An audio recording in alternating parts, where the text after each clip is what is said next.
Fine. सो हम लोग ने पार्ट 1 देखे थे, जिसमें हम लोग ने ये समझा था कि लाइफ प्रोसेसेस क्या होता है एंड लाइफ प्रोसेसेस के इम्पोर्टेंस क्या, डिफरेंट लाइफ प्रोसेसेस क्या है और उनका इंटरकनेक्टिविटी और उनका इंटर रिलेशनशिप कैसा है, कैसी सभी चीज़ एक दूसरे के साथ इम्पोर्टेंट है।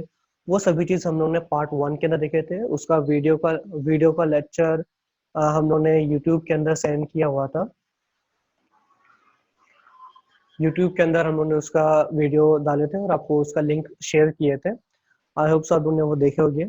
जो वीडियोस हम लोगों ने ऑलरेडी यूट्यूब में डाल चुके हैं, उसके लिए हम लोग एक सेपरेट से डाउट सेशंस रखेंगे, जहाँ पे हम लोग 1-to-1 इंटरेक्शन रखेंगे। आपकी जो भी डाउट्स रहेंगे उन वीडियोस को लेकर वो सभी चीज़ क्लियर किया जाएगा। आज का टॉपिक हम लोग देखेंगे रेस्पिरेशन, और ये पार्ट 2 का कंटिन्यूएशन है। हम लोग ने पार्ट 2 में देखे थे कि न्यूट्रिशन क्या होता है। एंड न्यूट्रिशन से हम लोगों ने ये समझा था कि न्यूट्रिशन ऐसा प्रोसेस है जहाँ पे हम लोग आउटर एनवायरनमेंट से फूड मटेरियल्स को बॉडी के अंदर डालते हैं और उससे हम लोग रॉ मटेरियल्स बनाते हैं, जिसकी मदद से ग्रोथ, मेंटेनेंस ऑफ बॉडी और एनर्जी प्रोडक्शन हो सके। बट स्टिल सिर्फ न्यूट्रिशन काफ़ी नहीं होता है। रेस्पिरेशन इंपॉर्टेंट होता है एनर्जी प्रोडक्शन के लिए, क्योंकि अगर हम लोग के पास सिर्फ कार्बोहाइड्रेट्स हमारे बॉडी के अंदर है तो ये कार्बोहाइड्रेट से एनर्जी नहीं बन सकती है। तो ये कार्बोहाइड्रेट को एनर्जी में कन्वर्ट करने के लिए हम लोगों को जो चीज़ लगती है वो है oxygen. Similarly, when you talk about plants also require certain kinds of gases which is necessary for their nutrition, for their successful nutrition, and we've already learned about that plant intakes carbon dioxide and human beings intake oxygen. That is the difference between plants and animals.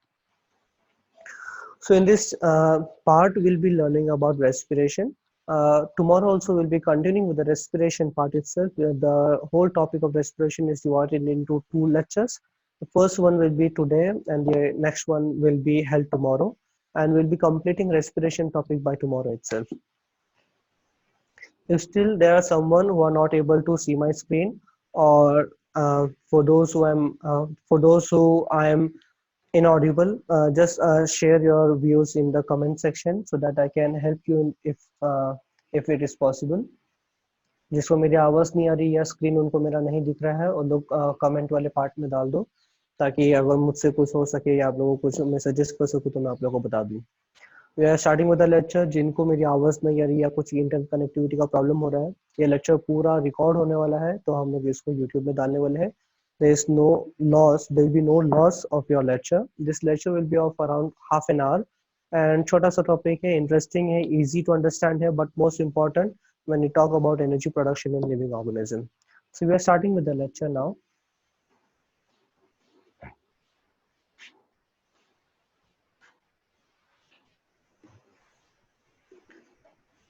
So this is part 3, respiration. And when we talk about respiration, respiration refers to simply exchange of gases. Now, based on different living organism, what gases are exchanged between the environment and the organism depends. For example, if we talk about plants, plants intake carbon dioxide gases and they release out oxygen gases. So for plant, respiration is in that manner. When you talk about animals, so animal will be taking oxygen inside their body and releasing carbon dioxide outside. So, so these are like the differences, the way respiration is held in different. So these are the way in which different ways how uh, how organisms respire, they intake oxygen and they act accordingly in the search of food and the production of energy molecule. So respiration deals with what? It is simply exchange of gases, and these gases will be used for production of energy. So we'll be moving to the next slide and we'll see that what are we going to learn today.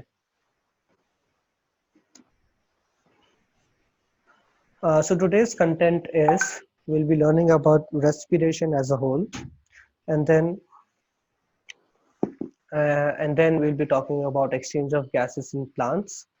And once that is done, then we'll be learning about exchange of gases in animals, then cellular respiration and ATP.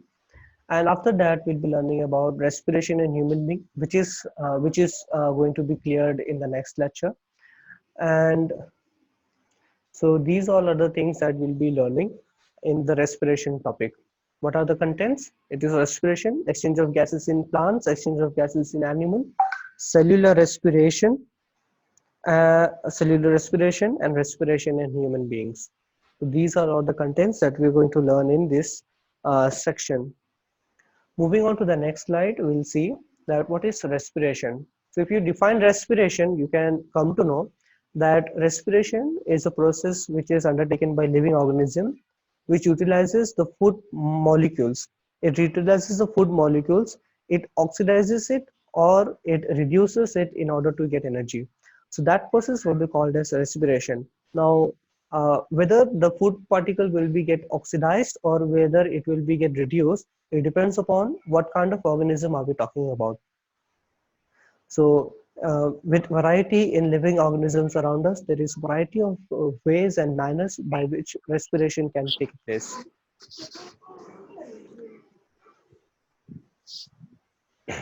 So that's the definition for respiration.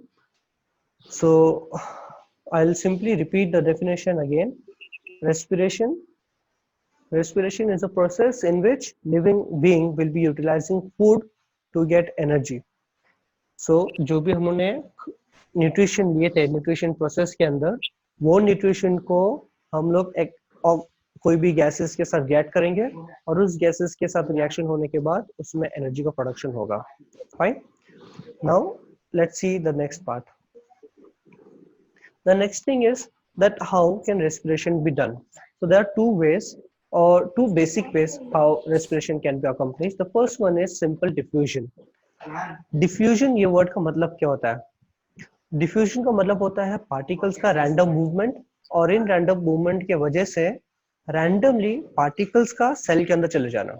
This is called as diffusion. जैसे for example हमारे आसपास में हमारे atmosphere में there is plentiful of oxygen molecule. These oxygen molecules, they keep on moving here and there randomly with random velocity, random direction. अगर by chance रास्ते में कोई ऐसा सेल आ गया जो ये ऑक्सीजन को एब्जॉर्ब कर सकता है, तो वो ऑक्सीजन का मॉलिक्यूल जो रैंडमली मूव कर रहा था वो अभी कहाँ पे जाएगा? सेल के अंदर चले जाएगा. And once the cell gets that oxygen can be used for respiration purpose. So simple diffusion से हो सकता है. प्लांट्स ये मेथड को यूज करते हैं, कुछ लोअर एनिमल्स जैसे कि अमीबा इसको यूज करते हैं या पोरीफेरा उसको यूज करते हैं. इसके एग्जांपल हम यहाँ पे देखेंगे. जैसे कि देखो प्लांट्स के अंदर स्टोमेटा होता है. अगर आप लोग को ये दिख रहा होगा, ये छोटा सा एक गोल. सो ये प्लांट का पार्ट है. It's the part of a leaf and on the upper surface of the leaf you have small openings. These openings are called as stomatal opening. We'll be learning about them in detail in the coming slides. तो ये opening जो है ना, ये opening के अंदर carbon dioxide जाता है और प्रोसेस होता है. कार्बन डाइऑक्साइड कन्वर्ट होता है ऑक्सीजन के अंदर और ऑक्सीजन पे बाद में यहाँ से निकल जाता है. सो यहाँ पे भी कार्बन डाइऑक्साइड का रैंडम मूवमेंट की वजह से वो स्टोमेटा के अंदर एंटर हो जाता है और फिर में उसका प्रोसेस होता है. तो ये भी डिफ्यूजन का एक एग्जांपल है. एक मिनट जरा यहाँ पे मैं देख लेता हूँ. यहाँ पे मुझे कुछ चैट्स में मैसेजेस आए हैं.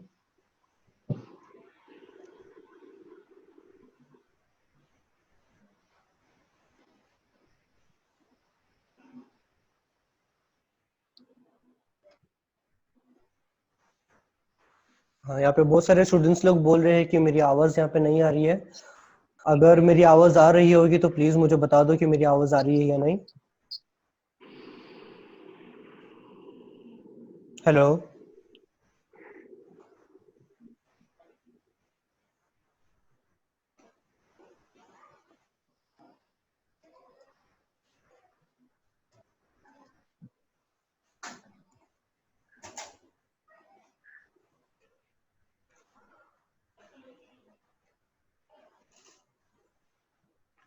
यहाँ पे बहुत सारे स्टूडेंट्स लोग हैं जिनको मेरी आवाज आ भी रही है, कुछ लोग हैं जिनको मेरी आवाज नहीं आ रही है. ओके, तो अभी यहाँ पे चैट बॉक्स में सब लोग बोल रहे हैं कि उनके मेरी आवाज आ रही है. फाइन, तो हम लोग अभी लेक्चर को कंटिन्यू करते हैं. ठीक है, तो हम लोग अभी डिफ्यूजन के बारे में देख रहे थे. डिफ्यूजन में क्या होता है? रैंडम मूवमेंट ऑफ पार्टिकल के मदद से, रैंडम मूवमेंट ऑफ पार्टिकल की वजह से जो पार्टिकल्स है वो सेल के अंदर एंटर हो जाते हैं और सेल के अंदर एंटर होने के बाद वो लोग सेल के अंदर जाते हैं, प्रोसेस होते हैं और फिर बाद में सेल से बाहर निकल जाते हैं. That is called as diffusion. How can you define it? Diffusion is a simple process in which particles move or enter the cell by random movements inside the cell. Sometimes it is also facilitated by concentration of particles. Like अगर कोई ऐसी जगह होती है जहाँ पे particle की concentration ज्यादा है और ऐसी कोई जगह है जहाँ पे पार्टिकल की कंसेंट्रेशन कम है, तो बट ऑब्वियस पार्टिकल ऐसी जगह से जाएगा जहाँ पे कंसेंट्रेशन ज्यादा है और वहां से निकल के किस तरफ जाएगा जहाँ पे कंसेंट्रेशन कम है. तो कभी कभी कंसेंट्रेशन के ग्रेडियंट की वजह से भी सिंपल डिफ्यूजन किया जाता है, तो इसको हम लोग फैसिलिटेटेड डिफ्यूजन कहते हैं.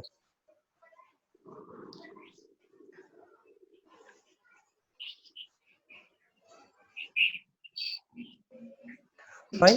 सो दूसरे जो एग्जांपल जो सिंपल डिफ्यूजन कर सकते हैं वो है अमीबा. तो amoeba is a single cellular cell. तो उसके पास एक ही सेल है, कोई स्पेशल ऑर्गन्स नहीं होते हैं. और क्योंकि उनके पास कोई स्पेशल ऑर्गन्स नहीं है, इस चीज की वजह से उनको उसी सेल के अंदर से ही, उसी सेल की मदद से ही रेस्पिरेशन करना होता है. सो क्या होगा पता है, अमीबा के चारों तरफ एक पतला सा मेम्ब्रेन होता है which is called as plasma membrane. It is also a semi-permeable membrane, which means that it allows certain molecules to pass through it, either from outside to in or inside to out. So ये semi-permeable membrane के मदद से भी क्या होता है पता है, जब रैंडमली कोई ऑक्सीजन मॉलिक्यूल एक अमीबा की सेल के आसपास आ जाता है, तो अमीबा सेल उसको एब्जॉर्ब कर लेता है. जब अमीबा उसको एब्जॉर्ब कर लेता है तो ये ऑक्सीजन यूटिलाइज होता है और यूटिलाइज करने के बाद फिर बाद में इसमें एनर्जी का प्रोडक्शन होता है. तो इसका जो बाई प्रोडक्ट होता है कार्बन डाइऑक्साइड, वो सिंपली अमीबा से बाहर निकल जाता है. तो आप लोग अगर यहाँ पे देखोगे तो यहाँ पे डिफ्यूजन में क्या होता है, the random movement of the particle is used or it is utilized for absorbing the useful or gases inside the cell. तो यहाँ पे random movement की वजह से ही क्या होगा, सभी चीज एब्जॉर्ब होती है. ऑन दी अदर साइड अगर हम देखेंगे तो रेस्पिरेशन दूसरी तरीके से कैसे होता है, वो है असिस्टेड बाय ब्रीदिंग. कभी कभी क्या होता है कि जो सेल्स जो गैसेस को एब्जॉर्ब करते हैं वो सेल्स डायरेक्ट एनवायरनमेंट के कांटेक्ट में नहीं है. जैसे फॉर एग्जांपल हमारे लंग्स के सेल, हमारे लंग्स के जो सेल है they are not in contact with the atmospheric gases directly. Why? Because it is inside the thoracic cavity, हमारे चेस्ट के अंदर होता है वो. और क्योंकि वो हमारे चेस्ट के अंदर है तो डायरेक्ट एनवायरनमेंट का ऑक्सीजन हमारे लंग्स में आने के कोई चांसेस नहीं होते. इस चीज की वजह से हम लोग को यहाँ पे किसी चीज की असिस्टेंस लगती है. तो हम लोग यहाँ पे किस चीज का असिस्टेंस लेते हैं, ब्रीदिंग का. यूजुअली ब्रीदिंग और रेस्पिरेशन को लाइकवाइज टर्म यूज किया जाता है, बट एक्चुअली में दोनों में डिफरेंसेस है. आने वाले स्लाइड्स में हम लोग इसी बारे में डिफरेंसेस देखेंगे. फाइन. सो असिस्टेड ब्रीदिंग ये किस में यूज किया जाता है, कुछ कुछ हायर एनिमल्स के अंदर. और इन हायर एनिमल्स के अंदर भी there are different ways to accomplish respiration by assisted breathing. तो इसके कुछ एग्जांपल्स मैं आप लोगों को दे देता हूँ. जैसे फॉर एग्जांपल ये कॉकरोच का अपर व्यू है. कॉकरोच अपने पूरे बॉडी से सांस लेता है. उनके पूरे जो साइडवेज में छोटे छोटे स्पॉट्स होते हैं वहां से वो गैसेस को इनटेक करता है. अगर आप लोग यहाँ पे देखोगे ये छोटे छोटे स्पॉट्स है, ये छोटे छोटे स्पॉट्स से वो गैसेस को इनटेक करता है. And after taking the gases inside it diffuse it with the blood inside them. इनका ब्लड थोड़ा अलग होता है, इसको हम लोग लिम्फ कहते हैं या लिम्फेटिक नोड कहते हैं. इनका रेड ब्लड नहीं होता है but still blood like matrix होता है. तो ये मैट्रिक्स को वो लोग ऑक्सीजन से सप्लाई करते हैं, किसकी मदद से, स्पिरेकल की मदद से. तो इनके पूरे बॉडी के साइडवेज में छोटे छोटे टाइनी पोर्स होते हैं और ये जो टाइनी पोर्स है ये ऑक्सीजन को एब्जॉर्ब करके उनके लिम्फ मतलब ब्लड जैसे जो लिक्विड है उसके अंदर डिफ्यूज कर देते हैं. और उसके बाद कॉकरोच को अपना ऑक्सीजन का रिक्वायरमेंट मिल जाता है और उसका जो बाय प्रोडक्ट होता है अगेन स्पिरेकल से बाहर निकलता है. सो ये एक तरीका है जहाँ पे कॉकरोच स्पिरेकल को यूज करता है. दूसरा अगर हम देखेंगे यहाँ पे फिशेस है. सो फिशेस जो यूज करते हैं दे यूज गिल्स, क्योंकि वो लोग एक्वाटिक एनिमल्स है, they live inside the water, उनका एक्वाटिक लाइफस्टाइल होता है and that is why they use gills. तो गिल्स का भी एक स्पेसिफिक मैकेनिज्म होता है जिसकी मदद से वो लोग पानी के अंदर के डिसॉल्व ऑक्सीजन को यूज करते हैं अपने खुद के ऑक्सीजन रिक्वायरमेंट को मीट करने के लिए. वो लोग क्या करते हैं, पानी को अपने मुंह के अंदर डाल देते हैं, पहले ऐसा मुंह के अंदर डाल देते हैं और उसको पुश करते हैं गिल से बाहर निकालने के लिए. मतलब पानी जाएगा कहाँ से, माउथ के अंदर, और फिर बाद में निकलेगा कहाँ से, गिल से। तो ऑन द वे जब गिल्स में जब पानी निकलता है, गिल से जब पानी निकलता है, तो ऑन द वे जितना भी ऑक्सीजन पानी के अंदर जो डिजॉल्व होता है वो गिल्स के सेल के साथ चिपक जाता है या एब्जॉर्ब हो जाता है। और फिर में गिल के सेल्स जो है वो वो ब्लड के अंदर ये सीधा ऑक्सीजन को मिक्स आउट कर देता है। तो इसकी मदद से भी रेस्पिरेशन किया जाता है। दूसरा जो हम देखेंगे ह्यूमन बॉडी, तो ह्यूमन बॉडी का मैंने आप लोग को ऑलरेडी एग्जांपल बता दिया। We human body use lungs for assisted breathing. हम लोग लंग्स यूज करते हैं जिसमें प्रेशर का ग्रेडियंट की वजह से हवा अंदर और बाहर जाती है। इसका मेन रिस्पॉन्सिबल जो मसल है वो नीचे एक प्लेटफॉर्म जैसा मस्कुलर पार्ट होता है जिसको हम लोग डायफ्राम कहते हैं। तो उसको पुश या पुल करता है लंग्स को, जिसकी वजह से हवा अंदर या बाहर आती है, जिसकी वजह से कार्बन डाइऑक्साइड हम लोग रिलीज करते हैं और ऑक्सीजन को हम लोग इनटेक करते हैं। सो ये सभी चीज हो गया रेस्पिरेशन का। मैं आप लोग को वापस एक बार रिविजन देता हूँ that respiration, how can you define respiration? It can be defined as the process by which a living organism utilizes the food to get energy is called as respiration, and that respiration can be done by either of the two method. It can be either done by simple diffusion or it can be assisted by breathing.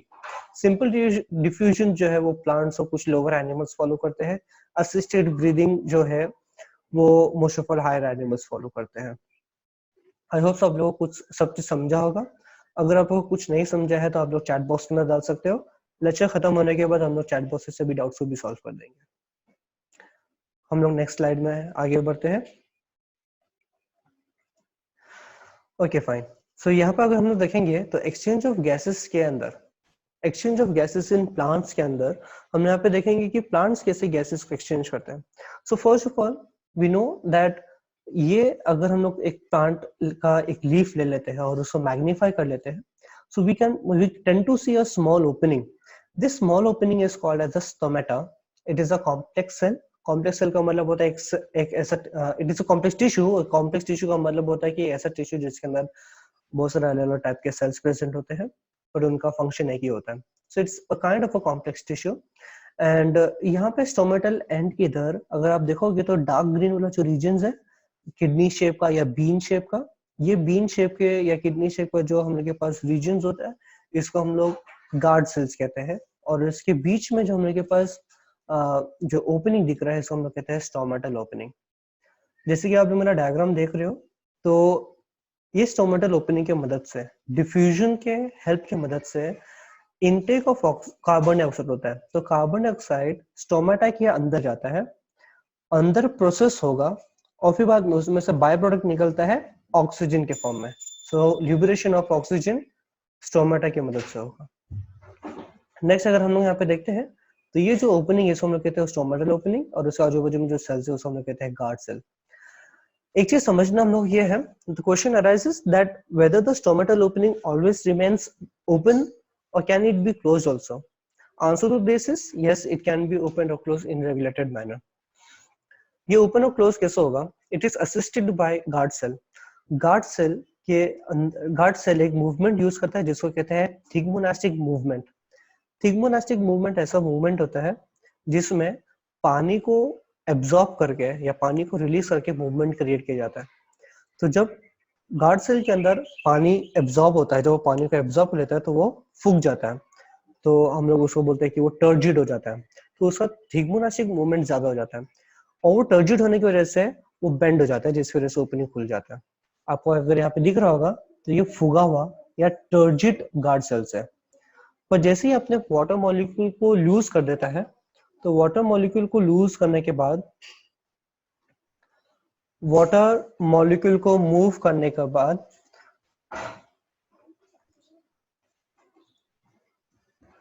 अच्छा, यहाँ पे comment section में किसी ने पूछा है कि कौन सा टाइप का मूवमेंट, मूवमेंट का नाम है थिग्मोनास्टिक मूवमेंट। मैंने आप लोग के कमेंट सेक्शन में डाल चुका उसका आंसर, आप लोग देख लो उसकी spelling. It is thigmonastic movement. मैं आप लोग को यहाँ पे लिख के भी दिखा देता हूँ ताकि आप लोगों को उसका कुछ प्रॉब्लम ना हो, स्पेलिंग के मिस्टेक्स नहीं हो। यहाँ पे लिख के रख रहा हूँ, इट इज थिग्मोनास्टिक मूवमेंट। ठीक है, सो ये थिग्नोमास्टिक मूवमेंट यूज किया जाता है। फाइन, ठीक है।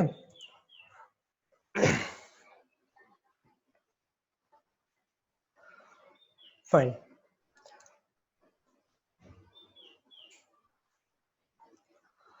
ठीक है, सो तो इससे भी हम लोग को ये पता चलता है कि स्टोमेटा का ओपनिंग कैसा होता है। मैं आप लोगों को फिर से एक बार रिपीट करता हूँ।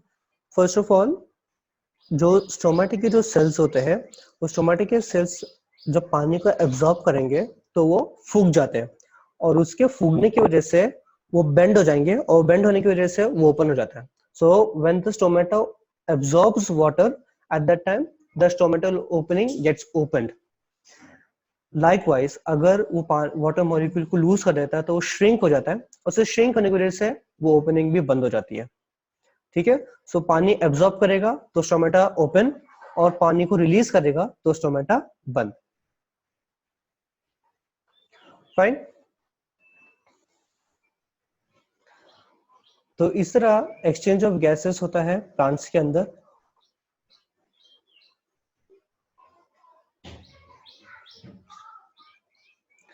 प्लांट्स ये सभी मैकेनिज्म यूज करता है अपने अपने गैसेस रिक्वायरमेंट्स को पूरा करने के लिए। तो ये सभी चीज हम लोग यहाँ पे देख चुके हैं। ठीक है, आई होप आप लोगों को ये समझा होगा, कुछ डाउट आपको नहीं रहेगा इसके अंदर।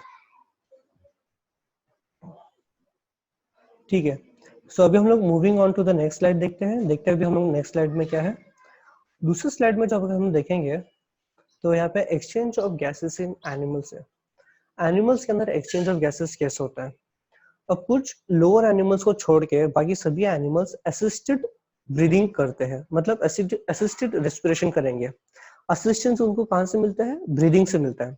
यूजुअली स्टूडेंट्स लोग बहुत बार ये गलतियां करते हैं that they take breathing and respiration as synonyms. दोनों को लोग सेम मीनिंग की तरह समझते हैं, बट एक्चुअली में दोनों के बीच में डिफरेंसेस है। हम लोग वो डिफरेंसेस को समझेंगे। तो सबसे पहले हम देखते हैं एक्सचेंज ऑफ गैसेस। एनिमल्स के अंदर एक्सचेंज ऑफ गैसेस के लिए दो मेजर जो प्रोसेसेस है वो इंपॉर्टेंट है। सबसे पहला जो है वो फिजिकल प्रोसेस है। फिजिकल प्रोसेस का मतलब क्या, चीजें आती है और जाती है, बट इसके बीच में कोई भी केमिकल रिएक्शन नहीं होता है। फाइन। तो ये किसकी मदद से होगा, ब्रीदिंग की मदद से होगा। सो ब्रीदिंग में क्या होगा पता है, ऐसे एनिमल जिसमें ऑर्गन्स या टिश्यूज जो डायरेक्ट एनवायरनमेंट के कांटेक्ट में नहीं है, वो वो ऑर्गेनिजम्स क्या करेंगे पता है, एनवायरनमेंट से गैसेस लेंगे और अपने बॉडी के अंदर डालेंगे, ऐसे ऑर्गन के अंदर जहां पे एक्सचेंज ऑफ गैसेस हो सकता है। तो ये प्रोसेस जिसमें फिजिकली एयर को बॉडी के अंदर डाल रहे हैं और एयर को बॉडी से बाहर निकाल रहे हैं, इसको हम लोग क्या कहेंगे, ब्रीदिंग कहेंगे। सो डेफिनेशन हम लोग यहाँ पे देखेंगे थोड़ी देर में। दूसरा जो पार्ट है वो है केमिकल प्रोसेस। केमिकल प्रोसेस में यहाँ पे एक्चुअली केमिकल रिएक्शंस होगा, और उस केमिकल रिएक्शन की वजह से एनर्जी का प्रोडक्शन होता है। ये एनर्जी का प्रोडक्शन हम लोग देखेंगे हमारे सेकेंड लास्ट स्लाइड के अंदर की कैसे किया जाता है, और हम लोग समझेंगे कैसे हम लोग उसको अकम्प्लिश करेंगे। फाइन। तो ये जो केमिकल प्रोसेस है इसको हम लोग क्या कहेंगे, रेस्पिरेशन। सो स्टूडेंट्स आप लोग को इस चीज का ध्यान देना है that these two words, breathing and respiration, are not same. They are very similar to each other and they are very closely accompanied to each other, and that is why हम लोग हमेशा ये कंफ्यूज हो जाते हैं कि respiration breathing both are the same, but they are different in many aspects. The major difference between them is breathing is a physical process, whereas chemical process में क्या आ जाता है, respiration आ जाता है। We'll see the definition or the working of it. देखो breathing में क्या होता है, ब्रीदिंग में जो नेसेसरी गैस होता है वो एनवायरनमेंट से बॉडी के अंदर लिया जाता है, और बॉडी के अंदर से जो वेस्टफुल गैसेस है वो बॉडी में से एनवायरनमेंट में डाल दिया जाता है। तो यहाँ पे exchange of gases through and fro environment and organism किया जाता है। जबकि अगर हम लोग केमिकल प्रोसेस देखेंगे तो केमिकल प्रोसेस में क्या होगा, गैसेस का एक्सचेंज सेल्स के साथ होगा, और सेल्स उसको यूज करके ऑक्सीडाइजेशन करेगा, आपके फूड मॉलिक्यूल के साथ ऑक्सीजन को जोड़ देगा, और उसमें से जो निकलने वाली जो एनर्जी है वो energy in the form of ATP को स्टोर किया जाएगा। एटीपी का फुल फॉर्म होता है एडिनोसाइन ट्राइफॉस्फेट। मैं आपको स्पेलिंग लिख के दे देता हूं ताकि आप लोग उसको नोट डाउन करके रख सकते हो। ठीक है, सो एटीपी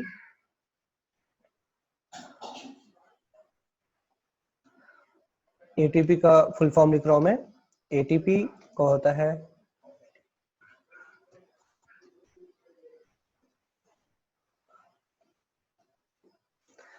एटीपी का फुल फॉर्म यहाँ पे मैंने लिख चुका हूँ।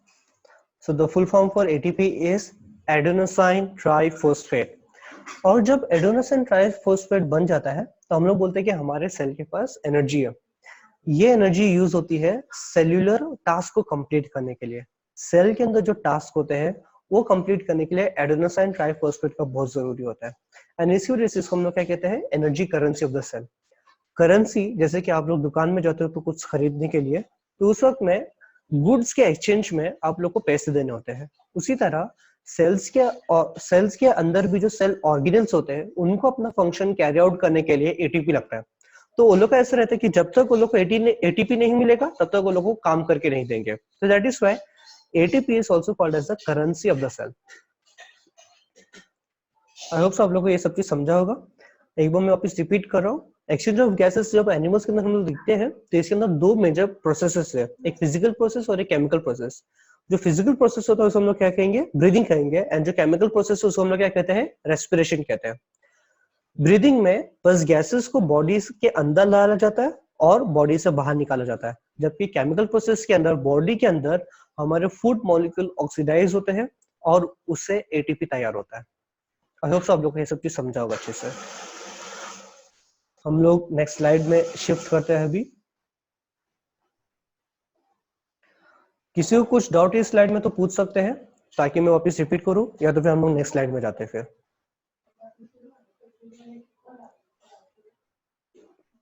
फाइन, सो हम लोग नेक्स्ट स्लाइड में मूव ऑन करते हैं।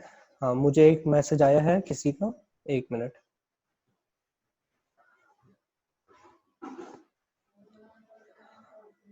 आन्या बोल रही है मेरी आवाज कट रही है।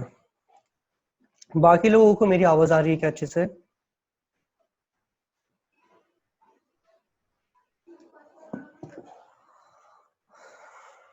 हाँ देखो, यहाँ पे बहुत सारे स्टूडेंट्स हैं जो बोल रहे हैं कि उनको मेरी आवाज आ रही है।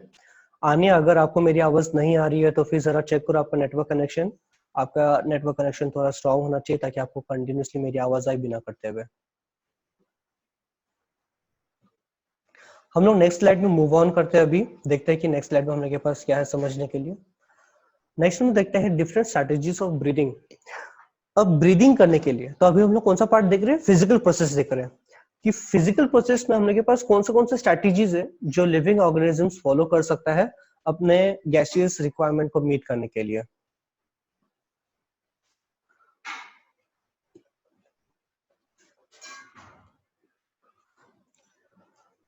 हाँ, जानवी कोहली बोल रही है कि ब्रीदिंग ऑर्गन्स की मदद से होता है एंड रेस्पिरेशन सेल की मदद से होता है। हाँ, कुछ एक्सटेंट तक सही बोल रहे हो। अगर एकदम अच्छी तरीके से बोलेंगे तो ब्रीदिंग में सिर्फ फिजिकल प्रोसेस, मतलब फिजिकली, मतलब गैसेस को उठाकर बॉडी के अंदर डाला जाता है और बॉडी से बाहर निकाला जाता है, जबकि रेस्पिरेशन में क्या हो रहा है, केमिकल रिएक्शन हो रहा है। फाइन, नेक्स्ट में देखेंगे different strategies for breathing. Breathing के लिए कौन से दूसरे दूसरे स्ट्रेटेजीज है जो अलग अलग ऑर्गेनिजम्स फॉलो करते हैं, हम यहाँ पे देखेंगे। इसी बारे में हम लोग ऑलरेडी बात कर चुके हैं थोड़ा बहुत। तो सबसे पहले अगर हम देखते हैं यहाँ पे, तो कॉकरोचेस का स्पेरिकल है। तो कॉकरोच अपने पूरे बॉडी में जो छोटे छोटे स्पेरिकल्स होते हैं उसमें से गैसेस को अंदर लेते हैं, फिर बाद में गैसेस का एक्सचेंज करते हैं अपने लिम्फ के अंदर, और वो लिम्फ पूरे बॉडी के अंदर ऑक्सीजन को पास आउट करता है। इसी बार हम लोग ऑलरेडी देख चुके थे। नेक्स्ट है फिश। फिश क्या करेगा, वाटर को अपने बॉडी के अंदर लेगा। अगर मैं आप लोगों को यहाँ पे बताता हूँ तो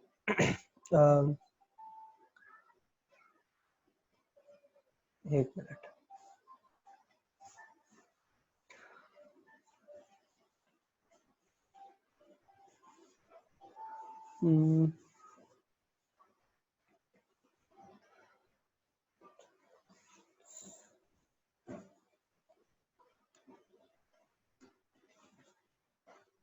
ओके, तो यहाँ पे क्या होता है पता है, जो गिल्स होते हैं, गिल्स ये वाला पार्ट होता है फिशेस के ना, मोस्ट ऑफ ऑल सभी एक्वाटिक एनिमल्स के अंदर ये गिल्स प्रेजेंट होता है।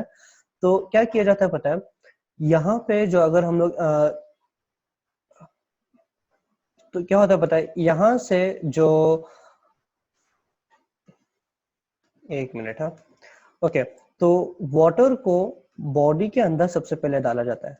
तो फिश क्या करेगी, वाटर को अपने बॉडी के अंदर डाल देंगे, ठीक है। तो लोग बॉडी के अंदर क्या करेंगे, वाटर को डाल देते हैं और उसमें से जितना भी ऑक्सीजन है वो ऑक्सीजन को एब्जॉर्ब करते हैं। और ऑक्सीजन को एब्जॉर्ब करने के बाद ऐसा वाटर जिसमें ऑक्सीजन नहीं है वो गिल से बाहर निकल जाएगा।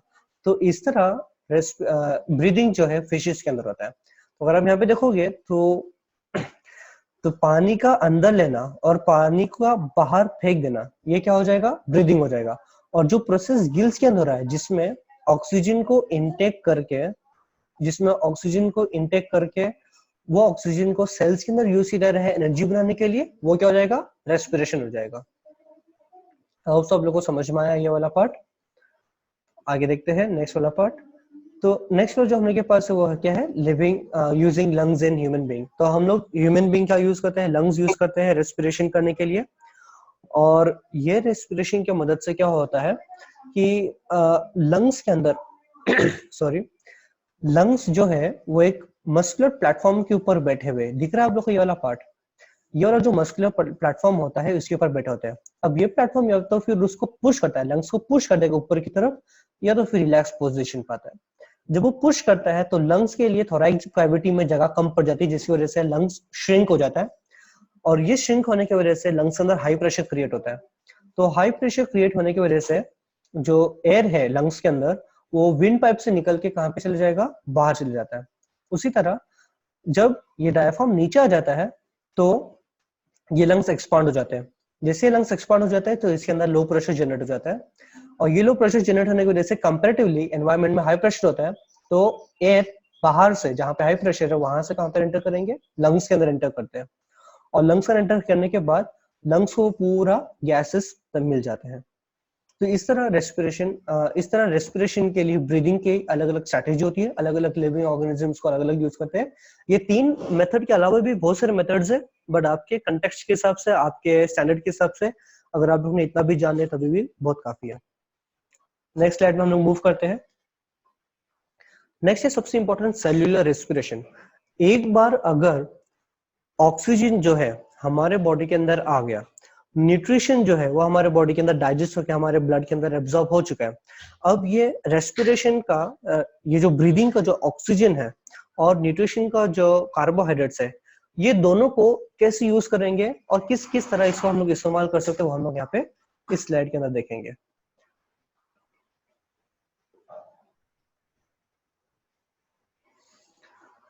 ठीक है, फाइन। तो हम लोग यहाँ पे देखेंगे कि किस तरह सेल्यूलर रेस्पिरेशन अंडरटेक होता है। मुझे यहाँ पे कुछ स्टूडेंट्स लोगों के चैट्स मैसेज आ रहे हैं।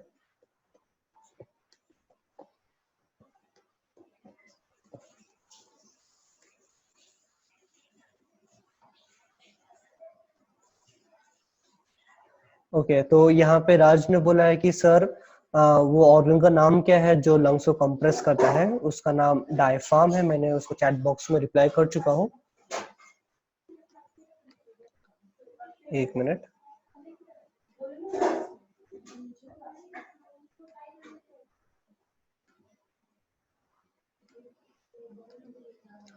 हाँ, मैंने चैट बॉक्स के अंदर उसका रिप्लाई कर चुका हूँ। डायफ्राम करके एक ऑर्गन होता है जो मस्कुलर प्लेटफॉर्म होता है जिसके ऊपर लंग्स खड़ा होता है, तो that is responsible for it.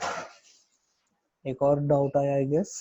Okay fine, ठीक है। तो अभी हम लोग सेल्यूलर रेस्पिरेशन चालू करते हैं। सेल्यूलर रेस्पिरेशन में क्या होगा?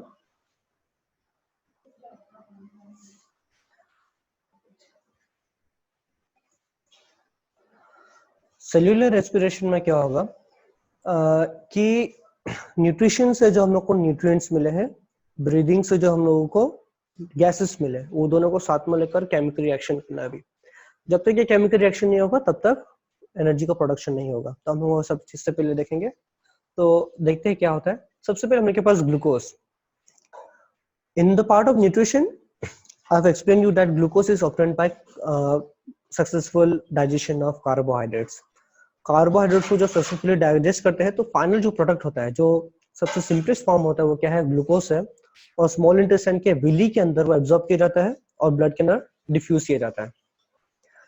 कार्बन जो ग्लूकोज है उसके अंदर 6 कार्बन है, इसी वजह से हम लोग 6C मॉलिक्यूल कहते हैं। It means 1 molecule of glucose contains 6 molecule of carbon. 6 carbon molecules होते हैं उसके अंदर। अब ये ग्लूकोज जो है ये फंडामेंटल रॉ मटेरियल है एनर्जी के प्रोडक्शन के लिए।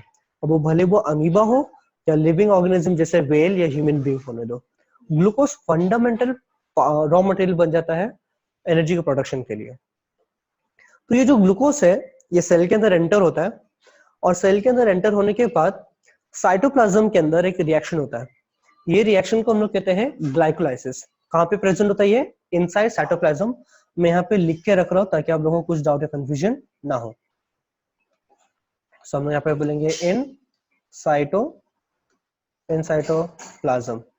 तो साइटोप्लाज्म के अंदर ये केमिकल रिएक्शन हो रहा है, ठीक है। अगर आप हायर स्टैंडर्ड्स में देखोगे तो ग्लाइकोलाइसिस के अंदर 13 स्टेप्स होते हैं, 13 स्टेप्स होगा। ये सब आप लोग हायर स्टैंडर्ड्स में सीखने वाले हो। फिलहाल हम लोग एकदम जनरल स्टडी करने वाले हैं आपके टेक्स्ट बुक के हिसाब से। ग्लूकोज जो 6 कार्बन मॉलिक्यूल है, जैसे सेल के अंदर एंटर होता है तो सेल के साइटोप्लाज्म के अंदर एक रिएक्शन होता है जिसको हम लोग कहते हैं ग्लाइकोलाइसिस। ये ग्लाइकोलाइसिस होने की वजह से, ग्लाइकोलाइसिस प्रोसेस होने की वजह से जो सेल है, जो ग्लूकोज है, वो ग्लूकोज कन्वर्ट हो जाता है पायरुविक एसिड के अंदर। पायरुविक एसिड, एक मॉलिक्यूल पायरुविक एसिड के अंदर 3 कार्बन होते हैं। इसकी वजह से हम लोग उसको 3C मॉलिक्यूल कहते हैं, 3 कार्बन मॉलिक्यूल। तो अगर ग्लूकोज के अंदर 6 कार्बन था और एक पायरुविक के अंदर 3 कार्बन है, तो पायरुविक एसिड कितने बनेंगे? 2। तो एक ग्लूकोज से 2 पायरुविक एसिड के मॉलिक्यूल तैयार होते हैं। ये प्रोसेस कौन सा है? साइटोप्लाज्म। और ये कहां पे होता है? सॉरी, ये प्रोसेस कौन सा है? ग्लाइकोलाइसिस। और कहां पे होता है? साइटोप्लाज्म के अंदर। मैं वापस रिपीट कर रहा हूं, जो ग्लूकोज सेल के अंदर एंटर होता है वो साइटोप्लाज्म के अंदर जाके ग्लाइकोलाइसिस अंडरगो होगा, और ग्लाइकोलाइसिस होने के बाद वो कन्वर्ट हो जाता है पायरुविक एसिड के अंदर। ग्लूकोज 6 कार्बन मॉलिक्यूल है, पायरुविक 3 कार्बन मॉलिक्यूल है। इसकी वजह से एक ग्लूकोज में से 2 पायरुविक एसिड बनते हैं। अब ये पायरुविक एसिड का क्या होगा वो डिपेंड करता है कि उस सेल में ऑक्सीजन कितना है। तो हमने के पास यहाँ पे 2 कंडीशन है, या तो फिर ऑक्सीजन की कमी होगी या तो फिर ऑक्सीजन भरपूर है। Either the oxygen will be in abundance or there will be lack of oxygen। तो हम लोग देखेंगे कि दोनों केसेस में क्या होता है। सबसे पहला वाला जो केस, उसमें जो कंडीशन है, दैट इज इन एब्सेंस और लिमिटेशंस ऑफ ऑक्सीजन। मतलब क्या? या तो फिर ऑक्सीजन है ही नहीं, या तो फिर ऑक्सीजन बहुत कम है। तो इस रिएक्शन को या इस रेस्पिरेशन को हम लोग क्या कहते हैं? Anaerobic respiration. कई बार इसको फर्मेंटेशन भी कहा जाता है। मैं वापस रिपीट कर रहा हूं, if in the cell there is lack of oxygen or complete absence of oxygen, that respiration will be called as anaerobic mode of respiration, also referred to as fermentation in many places। Fine। And जो दूसरा type है उसे हम लोग कहते हैं aerobic respiration. Aerobic respiration में क्या होता है? प्रेजेंस ऑफ ऑक्सीजन है, ऑक्सीजन काफी ज्यादा होता है, अबंडेंस में होता है, और क्योंकि ऑक्सीजन काफी अबंडेंस में होता है तो प्रोडक्ट कुछ अलग तैयार होता है। So how can you define aerobic respiration? It is a respiration in which it is a mode of respiration which takes place in presence of oxygen। और anaerobic respiration को कैसे आप define करोगे? It is a mode of respiration in which it takes place in limited oxygen molecule or complete absence of molecule of oxygens। ये दोनों के बीच में differences है। So we have 2 types of respiration, cellular respiration, they are aerobic and anaerobic। Aerobic oxygen की कमी की वजह से या तो फिर ऑक्सीजन के नहीं होने की वजह से होता है। एरोबिक रेस्पिरेशन ऑक्सीजन के प्रेजेंस की वजह से होगा। आगे देखते हैं। अगर हम लोग एनारोबिक रेस्पिरेशन देखेंगे तो उसमें भी हम लोग के पास 2 अलग अलग टाइप होते हैं। एक होता है इन लिमिटेड ऑक्सीजन, ऑक्सीजन की लिमिटेशन की वजह से। ऑक्सीजन की अगर लिमिटेशन रहेगी, मतलब कम रहती है, तो हम लोग के सेल के अंदर, जो एनिमल के सेल के अंदर एक प्रोडक्ट निकलता है जिसको हम लोग कहते हैं लैक्टिक एसिड, और साथ में 2 molecule of ATP, 2 molecules of ATP निकलेगा।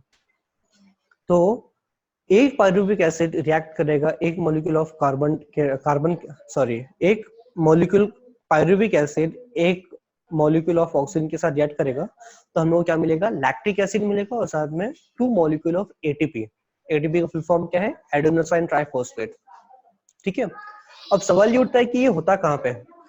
आप लोग ने बहुत बार ये चीज फेस की होगी कि whenever you run for a longer period of time, your muscle tends to get tired at that time because you're running very fast। जब आप भागते हो at that time your heart palpitates, आपका जो हार्ट है वो पैल्पिटेट करता है, इसका मतलब फास्ट फास्ट बीट करता है।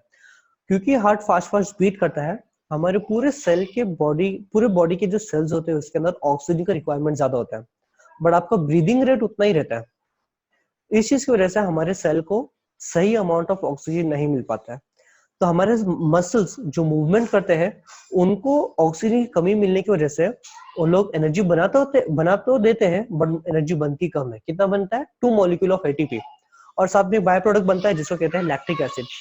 जैसे ही सेल्स के अंदर, मसल सेल्स के अंदर लैक्टिक एसिड का प्रोडक्शन चालू हो जाता है तो हमारे सेल्स टायर्ड फील करते हैं। ध्यान रखना, हमारा जो मसल्स का जो टायर्ड फील होना है ये लैक्टिक एसिड की वजह से ही होता है, ठीक है। इसकी वजह से मोस्ट ऑफ ऑल जब जिम में अगर जो लोग जिम जाते हैं या जो एथलेटिक्स में कोई इवेंट में पार्टिसिपेट करते हैं तो उनके इवेंट होने के बाद वो लोग स्ट्रेच करते हैं। तो स्ट्रेच करने से क्या होता है, उनके सेल के अंदर जो भी लैक्टिक एसिड है वो पूरा निचोड़ के, वो पूरा जो क्या बोलते हैं, पूरा निकल कर ब्लड स्ट्रीम में जाता है, ब्लड स्ट्रीम उसको as a waste product excrete कर देता है। तो ये चीज आप लोग को, ये चीज ध्यान देना है कि एनारोबिक रेस्पिरेशन के अंदर एक कंडीशन क्या है जहां पे ऑक्सीजन का लिमिटेशन है, मतलब ऑक्सीजन है बट जितना क्वांटिटी में होना चाहिए तो उतना क्वांटिटी पे नहीं है। तो ऐसे केस में क्या होगा, वो जो पायरुविक एसिड है वो लैक्टिक एसिड में कन्वर्ट होता है और साथ में 2 मॉलिक्यूल ऑफ एटीपी भी बनेगा। दूसरा जो कंडीशन वो क्या है, complete absence of oxygen, oxygen present ही नहीं है, बिल्कुल भी नहीं है। तो ऐसे केसेस में क्या होगा पता है, पायरुविक एसिड रिएक्ट करता है इंटरनली और फिर बाद में पायरुविक एसिड कन्वर्ट किस में होगा, इथेनॉल के अंदर जो एक अल्कोहल है, कार्बन डाइऑक्साइड के अंदर और 2 मॉलिक्यूल ऑफ एटीपी। सवाल ये उठता है कि ये कहाँ पे हम लोग को देखने को मिलता है, तो ये हम लोगों को यीस्ट के सेल के अंदर देखने को मिलता है। अगर आप लोगों ने पढ़े होंगे लोअर क्लासेस के अंदर कि यीस्ट को यूज किया जाता है बेकरी इंडस्ट्री के अंदर, स्पेशली ब्रेड्स बनाने के लिए। यीस्ट को क्यों डाला जाता है उसके अंदर, क्योंकि यीस्ट एनारोबिक रेस्पिरेशन करता है। एनारोबिक रेस्पिरेशन की वजह से क्या होता है पता है, उसके अंदर से इथेनॉल बनता है और कार्बन डाइऑक्साइड बनता है। जब कार्बन डाइऑक्साइड बनता है तो वो डव को, जो आटा होता है, उसको फुलावा और स्पॉन्जी बना देता है। इस वजह से यीस्ट को यूज किया जाता है। आप बोलोगे सर तो इथेनॉल जो अल्कोहल है वो भी ब्रेड में होता है क्या? हाँ, जब वो फ्रेशली कुक्ड होता है तो इथेनॉल उसके अंदर प्रेजेंट होता है। इसकी वजह से अगर आप लोग कभी भी कोई भी बेकरी में जाके देखोगे तो पाव या ब्रेड को बनाने के बाद तुरंत उसको बेचा नहीं जाता है, उसको थोड़ा टाइम के लिए ओपन में खुले में रखते हैं। खुले में रखने से क्या होता है पता है, उसके अंदर जो अल्कोहल है वो वॉलेटाइल होने की वजह से थोड़े टाइम में पूरा लिबरेट हो जाता है, मतलब गैस बन के वेपराइज हो जाता है। इस चीज की वजह से पाव को जब भट्टी से निकाला जाता है, जब ओवन में से निकाला जाता है, तो उसको थोड़ा टाइम के लिए ओपन में रखते हैं ताकि उसमें से पूरा जो इथेनॉल, जो अल्कोहल है वो लिबरेट हो जाए।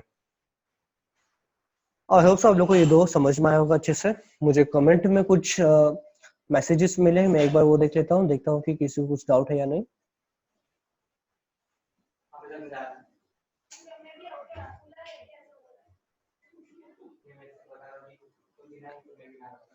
अच्छा, जानवी का एक डाउट है, मैं लास्ट वाले पार्ट में, मतलब लेक्चर एंड करने से पहले वो कंप्लीट कर दूंगा। और किसी को कुछ भी डाउट रहेगा तो आप लोग अपने चैट बॉक्स में डाल के रखो ताकि मैं लास्ट में सब एक साथ क्लियर कर दूं। हम लोग पहले लेक्चर को गो थ्रू करते हैं, कुछ डाउट रहेगा तो हम लोग सब लेक्चर के एंड में कंप्लीट कर देंगे इसमें। हम लोग के पास और कुछ 15 to 20 मिनट्स है, हम लोग देखते हैं आगे क्या है, ठीक है, फाइन। नेक्स्ट अगर हम लोग देखेंगे एरोबिक रेस्पिरेशन, तो एरोबिक रेस्पिरेशन जो है किसकी वजह से होता है, प्रेजेंस ऑफ ऑक्सीजन की वजह से ही होगा। मतलब जब तक ऑक्सीजन अच्छे अमाउंट में है तब तक एरोबिक रेस्पिरेशन होगा। इसमें जो प्रोडक्ट्स है वो क्या मिलेगा हम लोग को, देखो तो यहाँ पे हम लोग को carbon dioxide, water and 38 molecules of ATP का मिलता है। If you see the differences of the production of energy in anaerobic respiration as well as in aerobic respiration, you can see that it's a huge difference.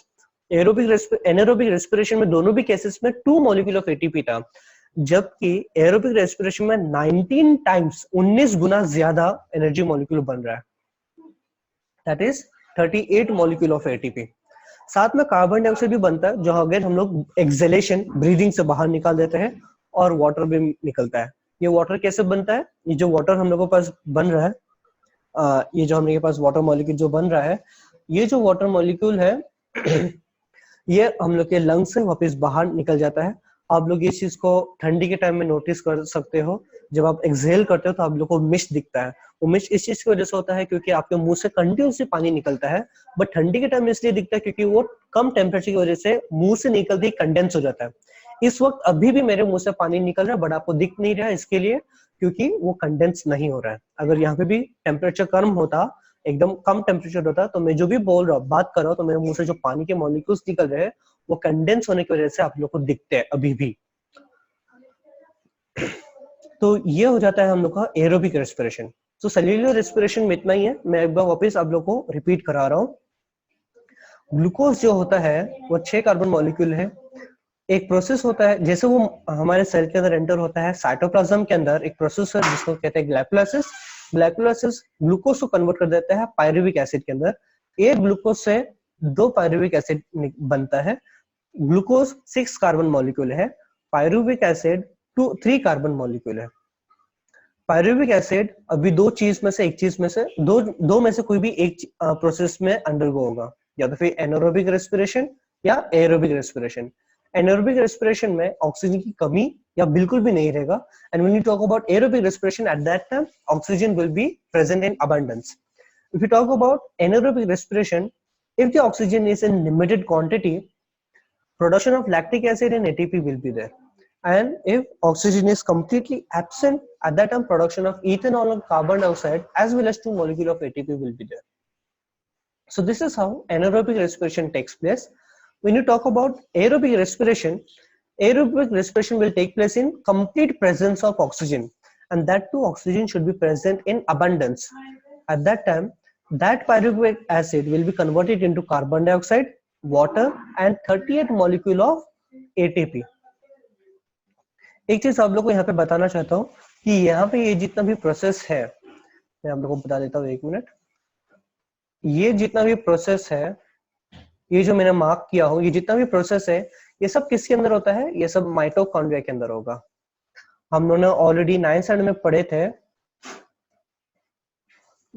पढ़े थे कि ये mitochondria is also called as the power house of the cell, right?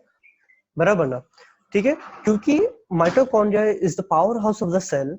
ये जो power का generation है, भले वो कौन सा भी मोड होने दो, वो लिमिटेड ऑफ ऑक्सीजन होने दो या अबंडेंस ऑफ ऑक्सीजन होने दो या क्या बोलते हैं एब्सेंस ऑफ ऑक्सीजन होने दो, हर तरीके का जो प्रोसेस है वो माइटोकॉन्ड्रिया के अंदर होता है। तो ये जो प्रोसेस है ये कहाँ पे हो रहा है? देखो, ग्लाइकोलाइसिस कहाँ पे हो रहा है? ये सेल के अंदर, साइटोप्लाज्म के अंदर हो रहा है, और बाकी का जो एनर्जी का प्रोडक्शन जो है वो कहाँ पे हो रहा है? वो माइटोकॉन्ड्रिया के अंदर हो रहा है। तो इस चीज का अच्छे तरीके से आप लोग नोट रख लीजिए। मुझे कमेंट सेक्शन में कुछ मैसेजेस आए, मैं वो देख लेता हूँ पहले। दर्श का क्वेश्चन है, हाँ, दर्श पूछ रहा है कि सर जो मुंह से ठंडी में धुआं जैसे निकलता है वही क्या? हाँ बराबर वही। असली में वो धुआं नहीं है, क्योंकि धुआं को अगर हम लोग इंग्लिश में ट्रांसलेट करेंगे तो वो स्मोक हो जाता है। स्मोक नहीं निकलता हमारे मुंह से मिस्ट निकलता है, या तो फिर कंडेंस वाटर बोलेंगे तो परफेक्ट रहेगा वो। तो कंडेंस वाटर हमारे मुंह से निकलता है, अभी भी मेरे मुंह से निकल रहा है, बट वो दिख नहीं रहा है क्योंकि यहाँ पे टेम्परेचर काफी कम नहीं है। विंटर के टाइम में टेम्परेचर कम होने की वजह से वो कंडेंस हो जाता है, जिसकी वजह से वो विजिबल होता है।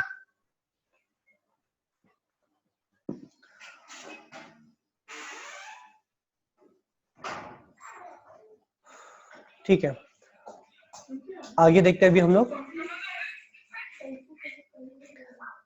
नेक्स्ट स्लाइड में हम लोग देखते हैं कि आगे हम लोग क्या सीखने को मिलता है।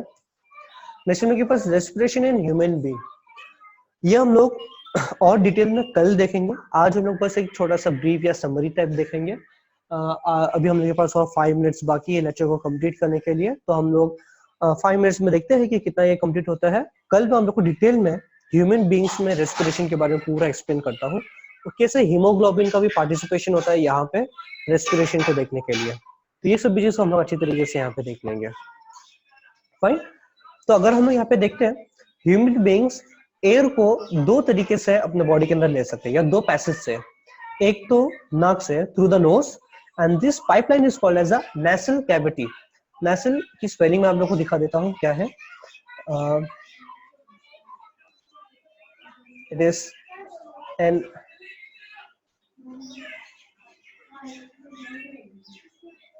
नेसल कैविटी, तो जो नाक वाला जो पार्ट है इसको हम लोग नेसल कैविटी कहते हैं।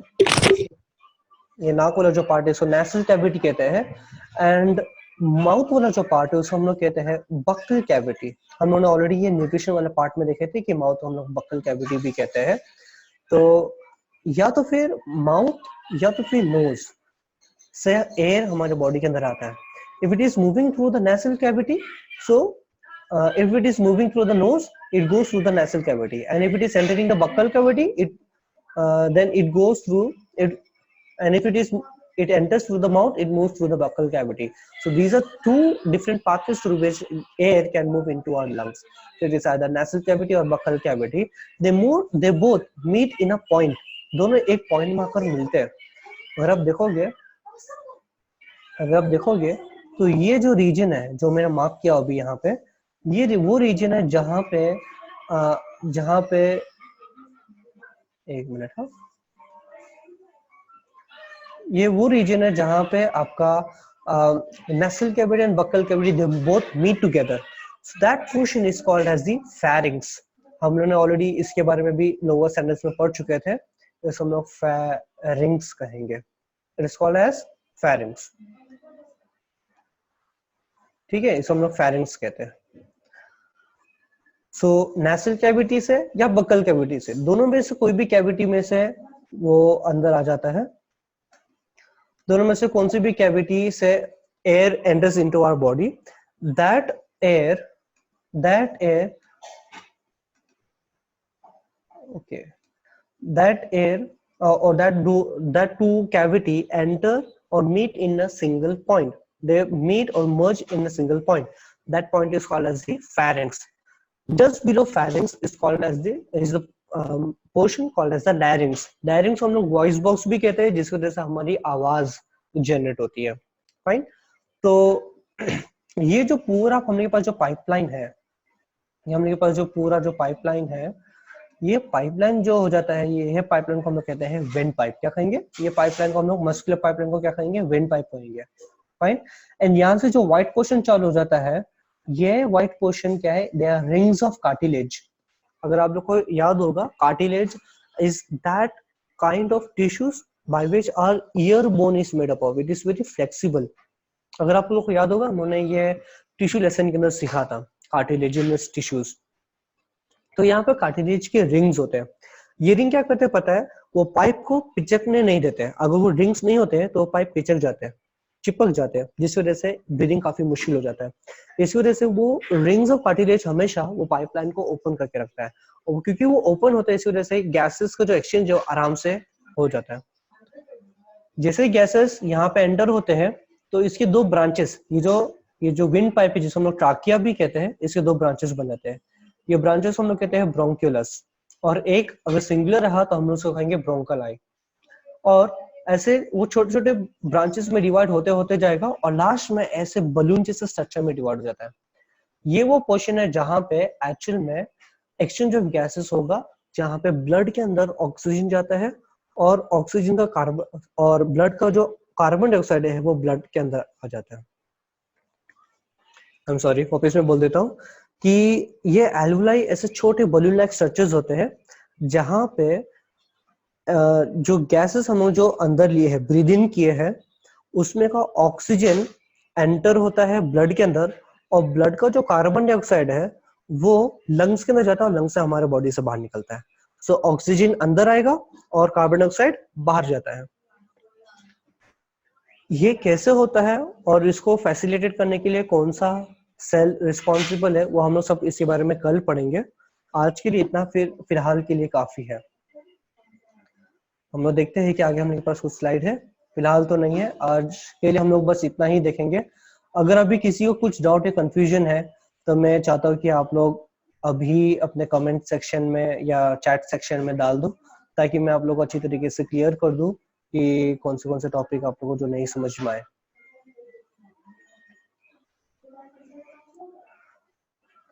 किसी को कुछ डाउट है तो प्लीज पूछो।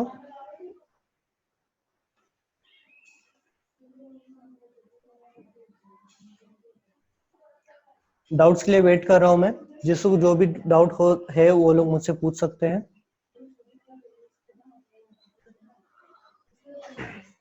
आज फिर हम लोग लेक्चर को यहाँ पे स्टॉप कर रहे हैं। हम लोग रेस्पिरेशन एंड ह्यूमन बीइंग एकदम डिटेल में कल देखने वाले हैं, और हम लोग ट्रांसपोर्टेशन टॉपिक को भी चालू करेंगे।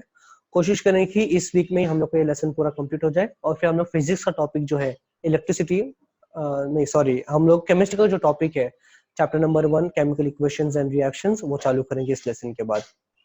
इस वीक के बाद हम लोग केमिस्ट्री का चैप्टर नंबर 1 चालू करेंगे। मैं वेट कर रहा हूँ कि किसी को कुछ डाउट है तो वो लोग मुझे पूछ सकते हैं अभी।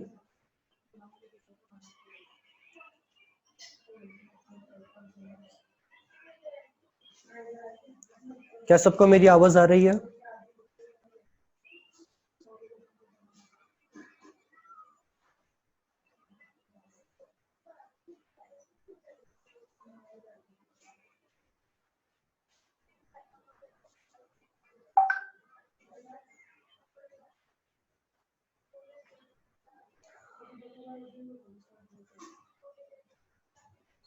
ओके, प्रताप का क्वेश्चन एक आया है कि स्टोमेटा क्लोज क्यों होता है कैक्टस प्लांट के अंदर।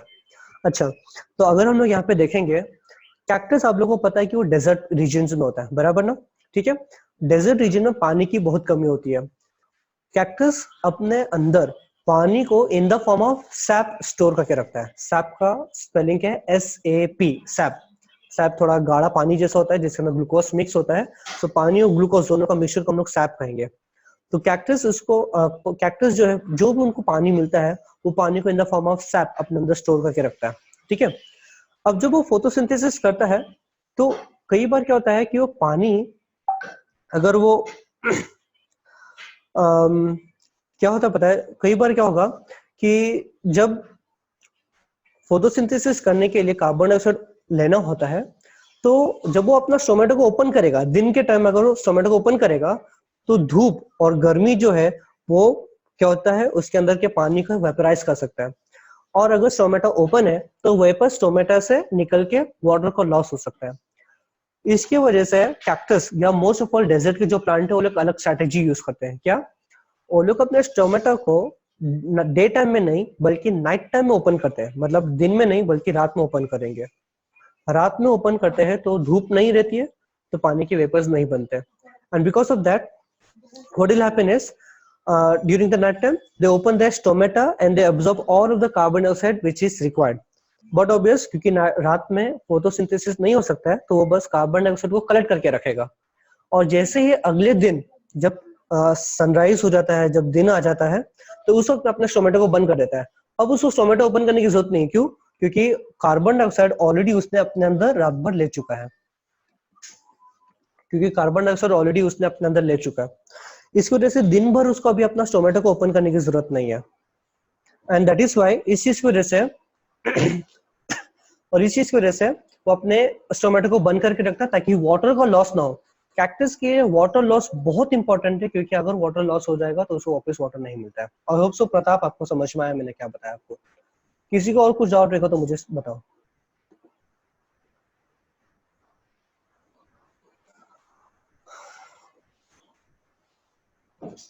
और किसी को कुछ डाउट है?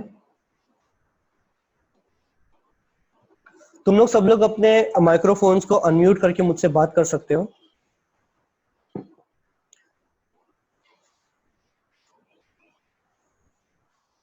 कुछ और डाउट्स रहेगा तो आप लोग मेरे चैट बॉक्स के अंदर भी डाल सकते हैं, मैं आप लोग के डाउट्स को राइट अवे क्लियर कर दूंगा भी।